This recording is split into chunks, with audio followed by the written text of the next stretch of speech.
लालपुर गांव में रामचंद्र नाम का एक व्यापारी रहता था। उसकी कपड़ों की दुकान थी और उसकी दुकान पर 3 नौकर थे। मोनू, तुम अपने घर गए थे ना? तुम्हारी बहन की शादी कैसी रही? बहुत अच्छे से हो गए मालिक। अगर आपने पैसों की मदद नहीं की होती तो पता नहीं क्या होता। ये तो सब ऊपर वाला करता है, मैं तो सिर्फ जरिया हूँ। रामचंद्र बहुत दयालु था और सबकी मदद किया करता था। मोनू भाई, सेठ जी कितने अच्छे हैं। मुझे भी माँ के इलाज के लिए कुछ पैसे चाहिए। मदद नहीं, बस एडवांस दिलवा दीजिए ना। अरे तुम खुद ही कह दो ना सेठ जी से, सेठ जी मना नहीं करेंगे। सबको इतनी आसानी से पैसे देते हैं? जरूर इस सेठ के पास बहुत ज्यादा पैसा है। अगर मैं कभी कुछ चुरा लूं तो इस सेठ को पता भी नहीं चलेगा और मैं माला माल हो जाऊंगा। एक दिन रामचंद्र जी को हाथ में चोट लग जाती है। उनका हाथ सूज जाता है तो वो अपनी हीरे की नई अंगूठी उतारकर दराज में रख देते हैं और भानु वो देख लेता है। अब तेरी किस्मत बदलने वाली है भानु बेटा। अगर ये हीरे की अंगूठी तेरे हाथ लग गई ना तो ये लहंगा चोली के चक्कर में नहीं पड़ना पड़ेगा।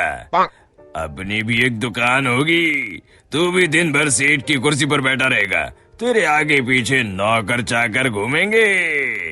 सोचते सोचते भानु सपने देखने लगता है। उसे ये सब दिखाई देने लगता है। ओ भानु, क्या सोच रहा है? चल खाना खाने चलते हैं, सेठ जी भी आराम कर रहे हैं। तुम लोग जाओ यार, मेरा मन नहीं है। क्यों? तेरी तबीयत तो ठीक है ना? हाँ भाई, मेरी तबीयत एकदम दुरुस्त है, बस कुछ करने का मन नहीं है। चल ठीक है, हम खाना खा के आते हैं। जैसे ही लोग बाहर जाते हैं, भानु मौका देखकर अंगूठी निकाल लेता है।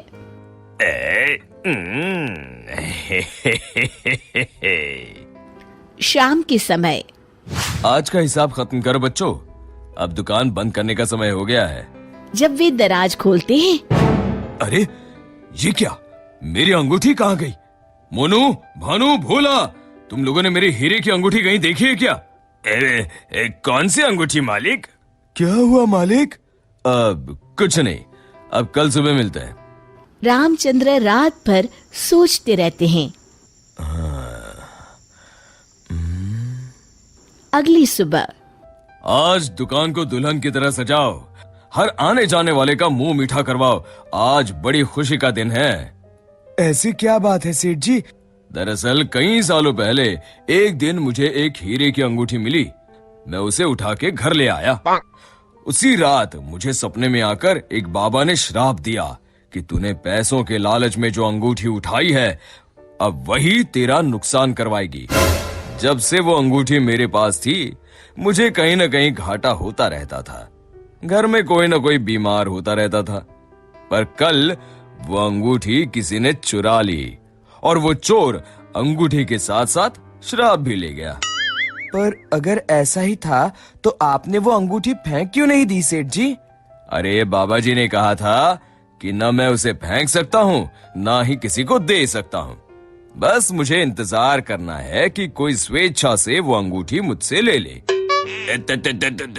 तो क्या आपका श्राप मुझे मेरा मतलब उस चोर को लग जाएगा? बिल्कुल। अब वो बेचारा ना अंगूठी फेंक सकता है, न किसी को दे सकता है। वैसे एक उपाय है। क्या उपाय सेठ जी? अरे तुम्हें क्या करना भानु भैया, अब चोर जाने और उसकी किस्मत। तू चुप कर, मैं तो ऐसे ही जानना चाहता हूँ। हाँ, क्यों नहीं, क्यों नहीं।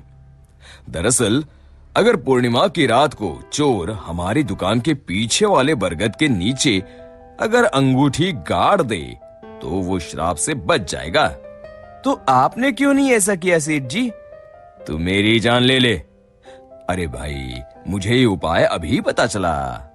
कल पूर्णिमा है, कल मैं उस अंगूठी को गाड़ने वाला ही था। लो, कर लो बात, अब तो चोर गया काम से। भानु पसीना पसीना हो जाता है।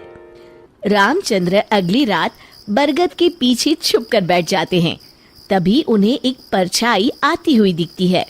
जैसे ही वो परछाई पेड़ के नजदीक आकर गड्ढा खोदने लगती है, रामचंद्र जी सामने आ जाते हैं।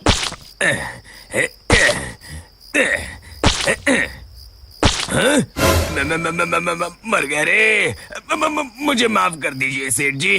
क्यों, क्या सोचने लगा भानु?